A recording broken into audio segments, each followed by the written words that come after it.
hondos de la misma celda o del mismo andén, con dos que alcancen el tope de la subasta, con dos que bailen sin casa en el mismo tren, con dos que resulten ser de la misma casta, con dos entre tantos ecos se digan quién, con dos que se nos parezcan en la canasta, con dos que tengan el alma como de 100, con dos que se quieran bien, con dos que se quieran bien,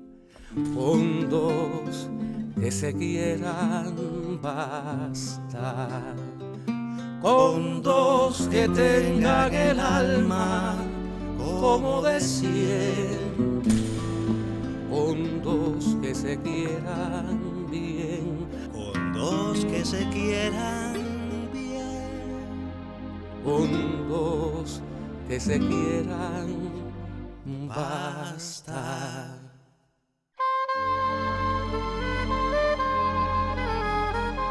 Muy buenas noches, estamos en Prado y Trocadero, en los legendarios estudios de sonido del ICAIC. En este su programa Con dos que se quieran, hoy con un invitado que honra nuestro espacio, que honra nuestro sitio, que honra nuestro país. Uno de los más grandes bailarines que ha dado Cuba, para mí el más gran bailarín que ha dado Cuba. Bienvenido, buenas noches, Carlos Junior Acosta Quesada. Un gusto para mí tenerte aquí. Yo he estado en estos días, por supuesto, revisando toda tu vida, hasta donde uno puede llegar a saber. Tu papá era camionero. ¿Cómo fue tu relación con tu padre? La relación con mi padre fue un poco traumática en el sentido que, no sé, era una figura que inspiraba mucho respeto, muy duro con nosotros, siempre fue muy duro con nosotros, muy estricto y hablaba poco. Yo tuve que esperar a crecer un poco para saber de su niñez, de sus orígenes, que también son los míos. Todo lo que fue la niñez fue un poquito traumática, no solamente para mí, para mis hermanas, para todos mis hermanos. ¿Cuántos son? Bueno, por parte de padre somos 11 hermanos. Imagínate, camioneros, tú sabes cómo es eso. Y bueno, por parte de mi mamá somos 3. Tú naciste un sábado de junio de 1973. Se acerca inevitablemente un momento traumático en la vida de cualquier bailarín, es el retiro. No sé si lo tienes en planes. Yo te vi en Manón el otro día y yo te vi en plenitud de facultades. Yo no sé por qué la gente habla de que ya Carlitos Junior se va a retirar. ¿Has pensado en el retiro? Sí, lo pienso todos los días. A ver, el retiro. El retiro es una palabra que, bueno, deberíamos empezar a definirla. El retiro. Yo no creo que un artista se retira. Uno va evolucionando, quizás va mutando hacia otras áreas, ¿no? Yo, básicamente no voy a poder seguir bailando clásico eternamente, porque como es el instrumento de nosotros, el cuerpo, el clásico es una técnica antianatómica, va en contra de la anatomía del cuerpo humano. Nosotros no estamos diseñados para bailar así, de esa manera. Y por esa actividad, después de tantos años, pues tú desarrollas lesiones, en fin, reumatismo en las articulaciones, todo lo que deriva a esa actividad. Y claro, también Romeo, 16, 17 años, el príncipe Sigfrido, por ahí, uno va creciendo, va madurando, va envejeciendo y se va alejando de los 16 años y de los 17 años. Y cuando ven a ver, estás ahí. A mí no me interesa que vean un Romeo con 50 años, porque realmente no voy a dar el personaje lo más creíble posible. Entonces ya es un momento que, bueno, te vas a dar cuenta que ya los años han pasado, que ya te cuesta trabajo dar el brinco que todo el mundo espera, y entonces uno va evolucionando hacia otras áreas. Yo como artista que soy, he tratado de cultivarme más, porque siempre supe que voy a tener que va a llegar un momento en mi carrera que ya no voy a poder hacer lo clásico. Pero siempre yo empecé por el breakdance. El breakdance y la salsa y todo, y esos son elementos que me han dado, son herramientas que me han dado para no encasillarme nada más en la técnica clásica, que es lo que te lastima. Tú hablabas de el salto que no podrías dar con más edad. Y mi pregunta sería, ¿cuánto de arte y cuánto de acrobacia tiene el ballet llamado clásico? Imagínate tú, el ballet desde que tú... es un arte físico, eminentemente, que reúne muchos requisitos, incluso muchas artes en una. Porque bueno, está el diseño, la música, todo lo demás. O sea, nosotros evidentemente somos atletas. Enseguida que se abre la cortina y tú apareces en el escenario, estás haciendo ejercicio, estás sudando, Entonces, tiene el elemento acrobático, que se le puede llamar así, se le puede definir, porque es una actividad física, pero hay repertorios y repertorios.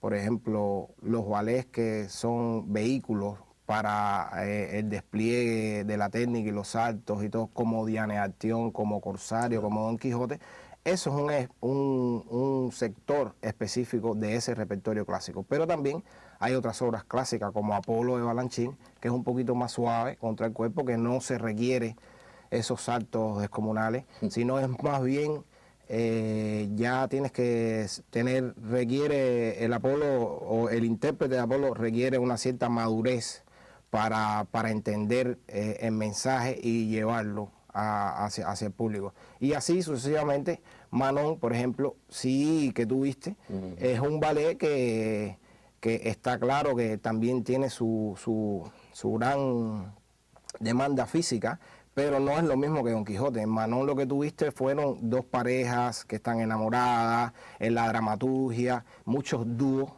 que son, ya tú sabes, la manipulación, pam, pam. Pero los brincos esos, el cazador de Don Quijote, ahí no había nada de eso. En Manon hay un desplazamiento.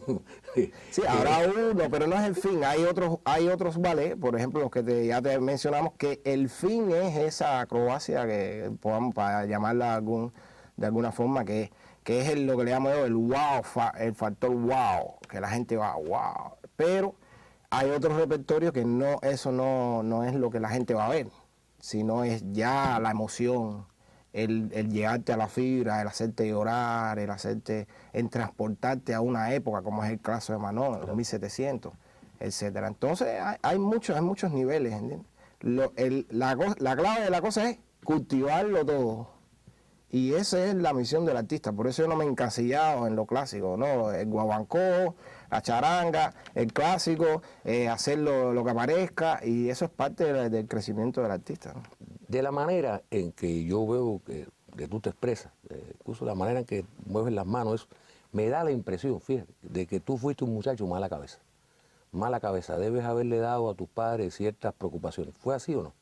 No, mala cabeza no, yo simplemente, bueno, soy nacido y criado en Los Pinos y eso es la esencia que me define, esa es mi raíz, independientemente que yo haya hecho una carrera internacional y todo, eso es quién soy yo, ¿entiendes? Independientemente vamos a hablar de, no sé, de lo que estamos hablando ahora, de obras exquisitas, pero a mí me gusta eso, ese es quién soy yo, de verdad, y el día que yo pierda eso, pues entonces me pierdo yo, como ser humano me pierdo.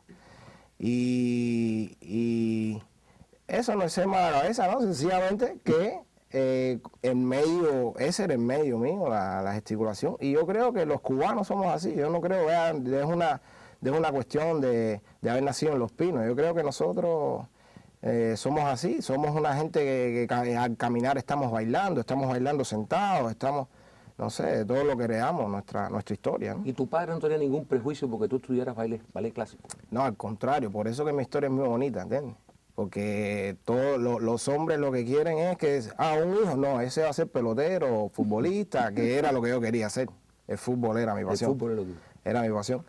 Pero, ballet, un camionero. ¿Entiendes? Cuando él me dijo a mí, ballet, yo le dije, ¿se come eso? No tengo idea de lo que, yo creo que ni él tampoco sabía, porque él lo que hacía era breakdance y todo, y dice, ¿te gusta bailar? Bueno, la escuela de ballet en el 19 es vedado. Es vedado, claro. Vamos a sacarlo para el vedado, porque es vedado. Y por ahí fue que yo empecé en el ballet. Bueno, por ahí tú hablabas de Los Pinos y hablabas, por supuesto, de tu identidad. Y tú llevas muchos años viviendo fuera de Cuba, en una compañía, en otra, en un país, en otro, en Estados Unidos, en Inglaterra, en Italia. ¿Cómo se puede vivir tanto tiempo fuera de Cuba y no perder la identidad? Chico, yo no sé, en mi caso, ¿no? En mi caso, yo descubrí el ballet como y fue un accidente, fue casi accidental, porque no era mi vocación, pero que tuve facilidades y bueno, posteriormente he podido hacer la carrera que tengo ahora. Pero en mi interior, yo siempre me llevé mi Cuba, mis orígenes, ¿entiendes? Y lo que más a mí siempre me ha llenado es estar con mi familia. A mí todo lo que es lo cubano me encanta porque es lo que me define. Entonces, me dices de vivir en otro país. Bueno, esos son ya planteamientos que el individuo tiene que preguntarse y revisarse, de acuerdo al individuo, ¿no? En mi caso, lo que más de verdad me ha dado felicidad es no perder nunca contacto con Cuba y con mis raíces y mis cosas, porque realmente yo he vivido, como has dicho, en Estados Unidos, he vivido en Italia, llevo ya 12 años en Londres viviendo, pero a mí ninguno de esos países me define, a pesar de que yo me tomo un té contigo y sabroso, pero me gusta no perderme, ¿no? Y eso para mí siempre lo he tenido presente, ¿no? No perderme, no dejar que la gloria, el éxito, el príncipe Charles, la reina, sí, muy bien, pero yo soy de aquí. O sea, el ron es lo mío y esto y el dominó y todo eso. Y eso va con el individuo. Para mí eso es esencial. Hay otra gente que quizás no lo ve así, pero para mí ha sido vital nunca olvidarme mis raíces. Hay un tema que siempre te he querido preguntar, a diferencia de la danza contemporánea o del ballet folclórico, el ballet es quizás una de las manifestaciones más clasistas. Los bailarines y las bailarinas normalmente interpretan a príncipes, a duques, a condes, a reyes, y todos son nórdicos, pálidos, pétreos, blancos. ¿Cuánto te ha ayudado tu raza cuánto te ha perjudicado en ese mundo del ballet? Por supuesto que no en tu vida, todos somos iguales, ya lo sabemos. A ver, reyes, príncipes, los habían también en África. Sigfrido no existió nunca. Sigfrido es un príncipe X. Yo puedo inventarme mi príncipe, ¿me entiendes?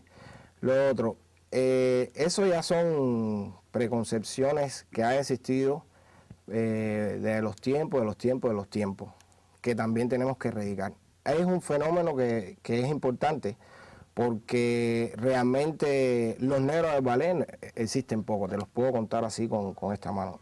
En mi caso, es un caso, ha sido casi un caso, yo diría, excepcional. Nunca yo he tenido impedimentos así de que ha tenido que... alguien diga, no, este papel no, porque él... Sí, yo, por ejemplo, cuando yo llegué a Houston, Ben Stevenson nunca me impidió, o sea, no me clasificó. Este bailarín es para esto, no, al contrario, me dio, como un primer bailarín, me dio los Romeo y Julieta, todo, y a raíz de eso he podido crecer. Llegué al Royal Ballet y tuve que esperar un poco más para hacer los grandes príncipes, los grandes... Pero bueno, al final los pude hacer. Pero ese soy yo, o sea, yo he tenido... Suerte. Una gran suerte, o lo que puedas llamar, he trabajado, creo que tengo talento también, no, pero sí es algo que es casi un fenómeno que existe, que es un mensaje que se está dando a la sociedad, que no ayuda el hecho de no haber negros en el ballet. El hecho de que los príncipes siempre son trigueños, ojos claros. Yo veo a Plácido Domingo hacer Otelo Y yo no veo a un blanco pintado de negro representando el guerrero. No, yo veo a un guerrero. ¿Por qué? Porque Plácido tiene el talento y la capacidad de convencernos que él es Otelo. Desde que sale y da gritos y eso. Entonces, tú tienes que darle a la gente la posibilidad de sorprendernos.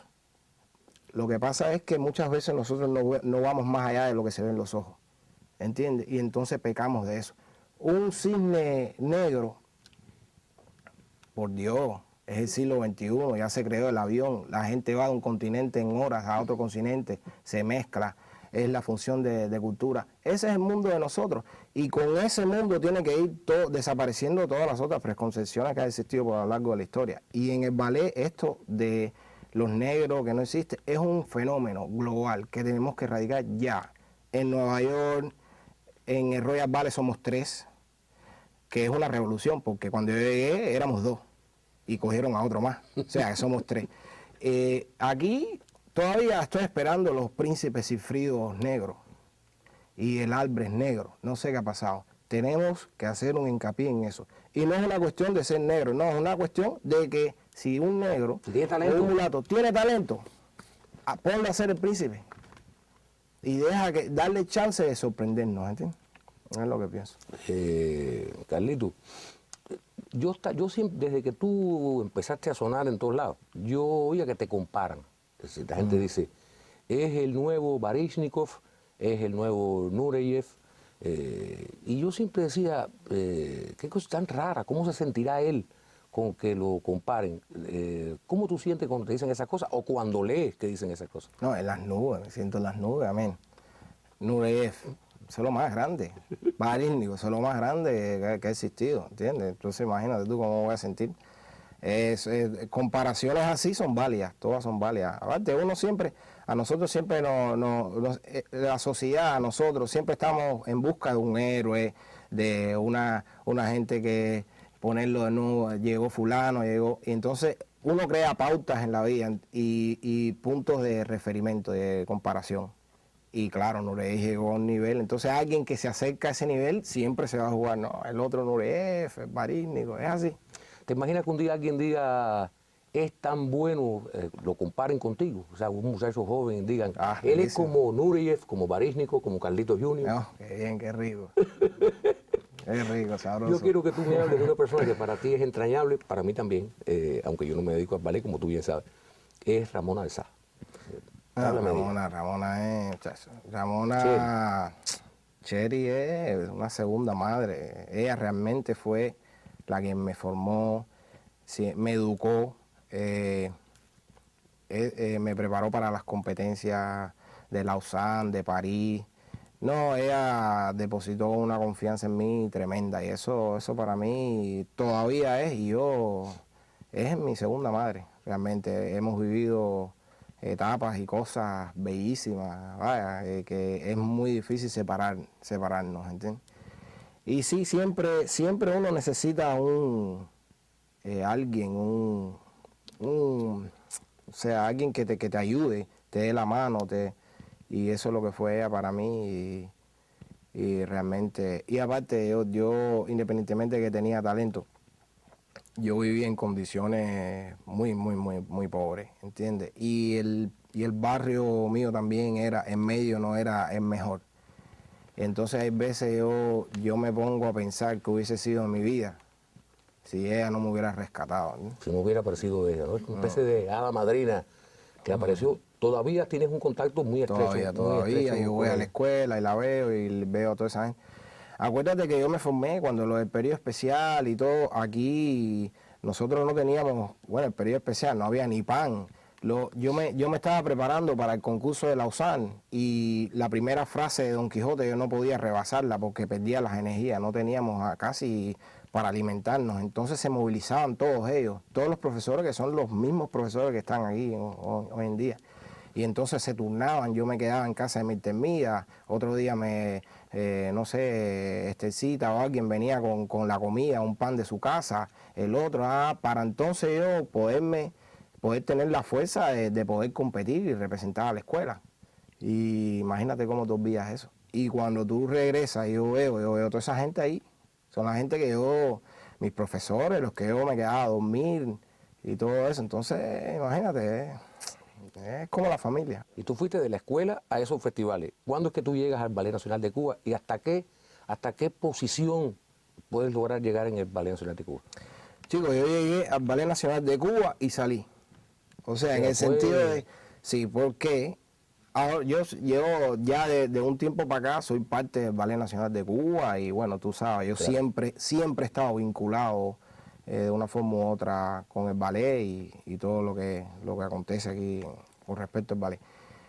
Pero yo a los 17 años me gradué y al mismo tiempo vinieron y hicieron una convocatoria, una audición y se presentó todo el mundo. Y yo con 17 años, cuando me vio bailar Iván Nagy, que fue el director del English National Ballet, y me vio, me dijo, yo quiero a ese muchacho.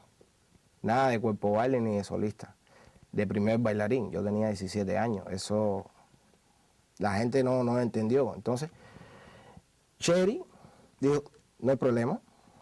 Y tomó todos los datos y todo. Y bueno, al final teníamos una gira por Italia y desde Italia lo llamó para ver si estaba interesado. Y bueno, de ahí yo salté para Inglaterra. Después ya al cabo de un año fue que yo me uní al Ballet Nacional de Cuba. Entonces comencé las temporadas en el Albéniz con ellos. Hice mi debut aquí y En todo. España. En España, etcétera. Y bueno, después ya me llegó este otro contrato que fue El de Houston, ¿no? el de Houston. Y ahí, bueno, es así, yo estuve casi 5 años. Entonces bailaba aquí y iba así. ¿Cómo te manejabas con el idioma?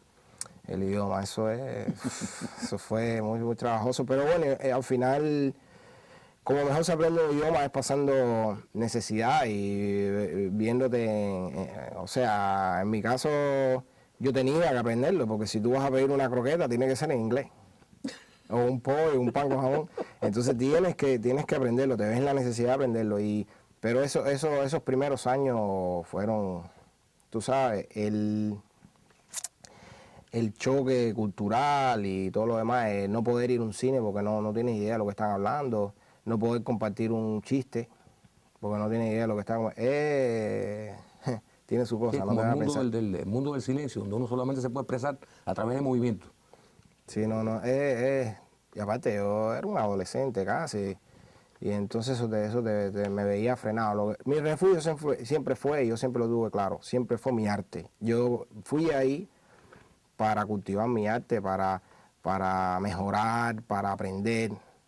Ese fue mi refugio, por eso que el ballet lo voy a extrañar mucho, ¿entiendes? Porque en esas horas oscuras que yo no podía comunicarme, yo siempre tenía el ballet a mi lado, ¿entiendes? ¿Cómo te fue cuando llegaste al Royal Ballet con Anthony Dowell? Hay gente que dice que es muy difícil, que es un tipo difícil. ¿Es verdad que es un tipo difícil? Chico, Anthony Dowell, él me contrató a mí y yo le estaré eternamente agradecido.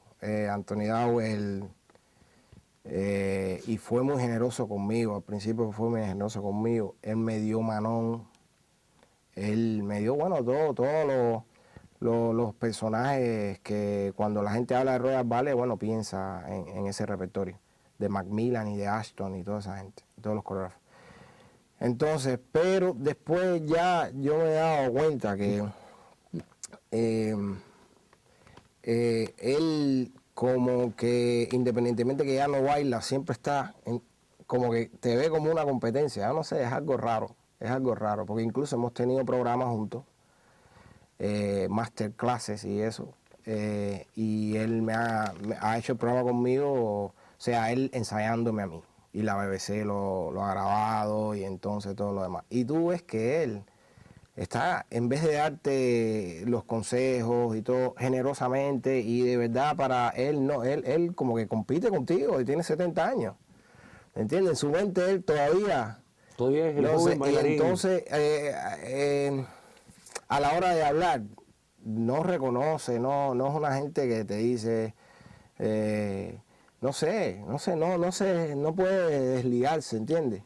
De eso. E incluso ha usado terminologías que yo me doy cuenta que es un poco para bajar, ¿me entiendes? Pero bueno, imagínate tú, ¿qué le vas a decir a eso? Lo que le sirva, ¿entiendes?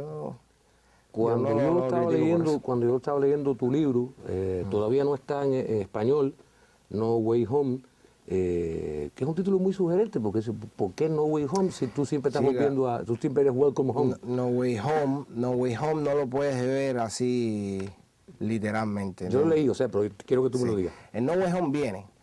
El No Way Home es la traducción, bueno, en español es sin mirar atrás. Sin mirar atrás. Es algo así. El No Way Home viene sencillamente que yo jamás voy a poder regresar a Los Pinos, a mi casa de los 80.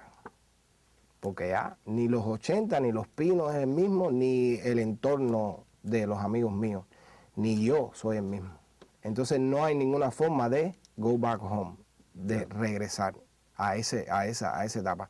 Y lo otro es que hay un punto en el libro, que es cuando mi hermana trata de atentar contra su vida, y yo regresaba ya ya yo no quería, yo estaba ya cansado de ser un extranjero y por el mundo con una mochila para Italia, para aquí, para allá, y ya extrañaba mucho Cuba, mi familia, y ya estaba obstinado de eso. Yo regreso y me encuentro con esta situación de mi hermana, y mi papá fue el que me dijo que tenía que seguir sin mirar atrás, que yo no lo iba a poder ayudar a ellos con lágrimas, que ellos necesitaban a alguien, una esperanza de dónde agarrarse, y que por lo tanto yo debería regresar a Houston y seguir mi carrera, para por lo menos ellos estar tranquilos, que por lo menos alguien de nosotros está teniendo una carrera y entonces él me dice eso, me dice, vete y no mires atrás, y eso es sin mirar atrás.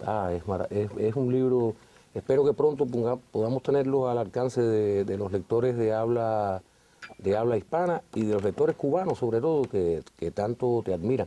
Pero en el libro, de todas maneras, uno respira un aire de felicidad, como si el título no tuviera una total correspondencia con lo que ocurre dentro, porque tú estás todo el tiempo regresando, al menos en tus recuerdos, en tus añoranzas. Y a mí me hacía pensar, ¿qué imagina, a qué le dedica, en qué medita Carlos Acosta cuando está lesionado? Sí, no he pensado. No he pensado, yo he hecho lo que he tenido que hacer, he pasado por toda la depresión, pero siempre, bueno, me he recuperado, he continuado, ¿ves?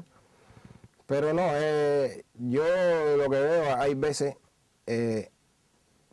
a mí, cuando yo tengo tiempo para pensar, esa es la hora más oscura que tengo, no sé, no me gusta. Por eso yo soy una gente que yo hago mucho, porque cuando no tengo nada que hacer, vienen los pensamientos a mi cabeza y hay muchas cosas además. negativos, y hay muchas cosas del pasado que me han marcado, en fin, y no quiero, el pasado no, hay que dejarlo donde está, ¿entiendes?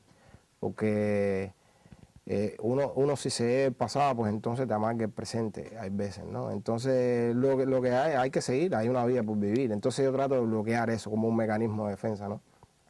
Pero no, las lastimaduras siempre, imagínate, es como sacar un pez del agua, ¿no? No sé, de un trompetista que no pueda sonar la trompeta con la mano, no sé, la mano que se... No entiendo. Tú me hablabas de lo que te había pasado con Anthony Dowell, y Anthony Dowell es un hombre muy mayor. ¿Cómo tú manejas la rivalidad? Todo el mundo me ha dicho, fíjate, igual yo estoy equivocado, tú me lo aclaras. En todo el mundo artístico hay rivalidad. Y hay envidias, y hay mezquindades, y hay traspiés. Pero yo tengo entendido que en el mundo del ballet eso todavía es más agudo. Es más agudo. Como la vida es más corta, un escritor tiene toda su vida para escribir su gran novela. Un pintor siempre puede esperarse toda la vida para pintar su gran lienzo. Un músico tiene toda la vida para escribir su gran canción o su gran obra. Un bailarín tiene una vida muy corta. Sí. ¿Cómo tú puedes manejar el sentirte envidiado y por lo mismo muchas veces acosado por tus propios compañeros? A veces por las personas que tú pensarías que más te querrían. ¿Cómo lo manejas tú eso?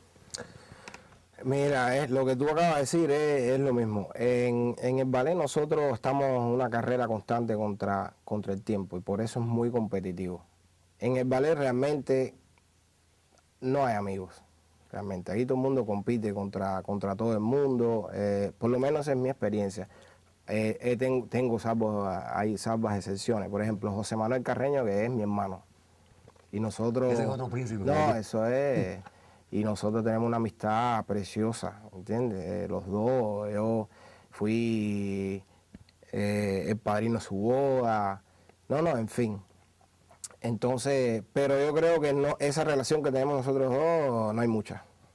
Y Maya Bliseskaya lo decía, ¿entiendes? Que el ballet es mejor las amistades buscarlas en otro sitio, porque la envidia es un sentimiento que nace, ¿entiendes? Nace como nace el amor, así espontáneo, ¿entiendes? Tú no puedes contra eso. Entonces, eso siempre va a existir. ¿Por qué de él y por qué no yo? Mira eso, si tiene los pies así, si no sube la pierna, no entiendo. Entonces, es así, tú nunca vas a ser, ante los ojos de la competencia, lo suficientemente bueno. Entonces, lo que tú decías también, o sea, un año para nosotros es un año, es mucho tiempo, es mucho tiempo. Nosotros ya, si tú no estás posicionado ya a los 25 años, tú no eres primer bailarín en una compañía, ya a los 26, 27 no te coges, a menos que te vayas para un nivel más bajo, ¿entiendes? Que esta vez, pues a los 25 años, porque también es una inversión que la compañía tiene que hacer en ti. Mientras, primero, tienen que posicionarte, tienen que hacerte un trabajo de marketing para que todo el mundo sepa quién es Amaury. Vengan a ver a Amaury, para que Amaury, eso son décadas de decirle al público, Amaury, vengan a Amaury, mira Amaury. Entonces, si tú tienes 30 años, lo que tienes son 5 años, de verdad, de calidad, porque ya después viene la caída. Y entonces ya es más selectivo, bam. Pero entonces la compañía saca esas cuentas. Y otra cosa que me he dado cuenta, que mientras más bajo el nivel, más armonía hay, menos competencia, hay como, es más suelto. Donde es en las grandes ligas donde está la competencia, el brujo está, en las grandes ligas es que está, ¿verdad? Pero, chico, pero yo, no sé, eso tú te programas y, no sé. Te pasa por alto. Sí, la competencia también es buena. No, porque... Sí, fíjate que yo no dije competencia, fíjate que yo dije envidia, sí, rivalidad. Sí. No, pero la envidia eso no puede parar, imagínate tú. Eso no... Bueno, ahora tú tienes un trabajo que también, bueno, aquí lo estrenaste aquí con nosotros, con gente folclórico, con gente de danza contemporánea. Tu obra Tocororo, que es una cosa muy cubana y muy linda. ¿Cómo fue para ti? Primero, sentirte coreógrafo y después trabajar, dirigir a tu sobrino. A Jonas Acosta, que también es también un apadrinado de Cheri, ¿no? De Ramona de Sá también. O sea, como tú, eso es una familia que ella ha hecho suya. Cuéntame esa experiencia. No, Tocororo fue una escuela con muchos niveles. Realmente yo no sabía lo que yo estaba enfrentándome con Tocororo. La verdad que fue, porque mira, Hilda Oates, ahí estaba Alexander Barona de Folklore, estaban los muchachos, los músicos de Elisa, entonces editar la música de Miguel Núñez, entonces danza contemporánea. Yo que nunca había ni coreografiado una rueda de casino, un espectáculo que yo mismo creé, y entonces, ¿qué es lo que hace la gente? Empieza por la rueda de casino, un poquito más, y después un espectáculo musical como Tocororo. Yo me metí, sí, yo me metí, y eso te drena. A mí, no, fíjate que hay gente que me pregunta, oye, ¿cuándo vas a montar otro espectáculo? No, para rato, porque de verdad que hay muchos problemas. Y entonces es entrenar a la gente a cómo tú quieres o sea, cómo tú trabajas, ¿entiendes? Y entonces, tú sabes que para el cubano nosotros es 9:30. Yo no estoy acostumbrado a eso, ¿ya? Eso es, oye, ensayo a los 9, no, a esa hora, comiendo, espérate, voy a poner la batería. ¿Qué va? Y yo metía 2 gritos y me ponía mal, incluso muchos de ellos se acomplejaron y fueron a mi casa a fajarse conmigo. Así, no, fíjate, eso que tú me estás diciendo. Y entonces, eso, aparte de eso también crear el movimiento, ¿no? En fin, fue una escuela. Y bueno, con lo de Jonas fue también un niño, yo le estaba poniendo exigencias, le exigía más allá de los límites que él podía asimilar, ¿entiendes? Y aparte era mi sobrino. No se podía, yo lo llevaba, tú sabes, el pobre orando y todo. Pero al final, nada, yo creo que le sirvió a todo el mundo, que fue un espectáculo que giró el mundo. Fuimos a Hong Kong, a todos lados, y tuvo su momento. Y fue una gran escuela para mí. Y ahora esperar que venga el próximo. Vamos a ver. Y tu aparición como actor en el segmento que en I Love New York dirige Natalie Portman. Eso sí, yo entrando por el aeropuerto un día y recibo una llamada de Natalie Portman con un proyecto de película que había escrito pensando en mí y todo eso. Y entonces después ella tuvo una premiera allá en Londres, creo que fue The Bowling Girl, una cosa así. Y entonces llegó y nos reunimos. Y entonces ahí me explicó más o menos, yo era el padre de una niña, la niña era rubia. Entonces nosotros por todo el Parque Central de Nueva York, qué sé yo, andando. Y la gente, él quiera de que las personas no me asociaban a mí como el padre de la niña. Pensaba que yo era el niñero, porque es rubia. Entonces, niña, dice, señor, qué bien tú tratas a tu muchacha. Es porque los niñeros de nosotros no. Así, y ella, tú sabes.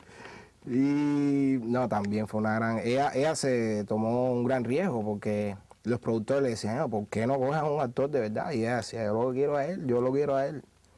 Y al final... ¿Y te gustó? ¿Te gustó la experiencia? Me encantó. Después hice Day of Flowers, que fue el verano pasado. Y ahí sí, porque lo de Natalie Portman fueron 2 días. Sí, un trabajo corto, porque era un segmento dentro de una película larga. Un corto de 5 o 7 minutos, y eso fue. Pero Day of Flowers sí fueron semanas y la experiencia ahí sí fue. Ahí sí me di cuenta de verdad lo que era el cine, y es espera. Sigue esperando, no. Entonces, además, los actores, chapó con los actores, porque, oye, para tú entonces, después de 6 horas, dar esa emoción. Porque nosotros tú sales desde la A hasta la Z y estás viviendo cronológicamente toda la hora. Pero entonces tú, ahí tú tienes que cargarte para dar eso. Y antes has esperado 7 horas.